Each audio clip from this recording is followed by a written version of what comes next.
Many Orthodox Church Fathers, from the period of the 7 ecumenical councils, 325 to 787 AD, emphasized that grace is found within the one true Church, which they identified as the Orthodox Church.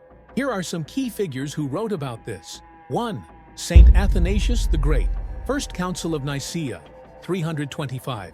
Defender of Nicene Orthodoxy against Arianism. Key teaching: salvation and grace are within the Church, because Christ founded one Church. Quote, "For the Catholic Church alone is the body of Christ, and outside of it there are no members of Christ." Basil the Great, First Council of Constantinople, 381, emphasized the necessity of being within the Church for sacramental grace. Quote, "One must not be separated from the Church and from the hope of Christ." John Chrysostom, First Council of Constantinople, 381, taught that schismatics and heretics cut themselves off from divine grace. Quote, "The Church is your hope. The Church is your salvation.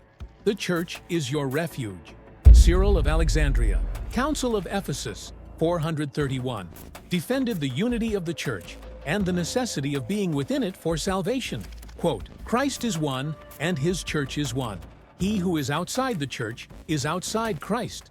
Maximus the Confessor, Sixth Ecumenical Council, 680 to 681, defended Orthodox doctrine against monothelitism and stressed the importance of being within the Orthodox Church.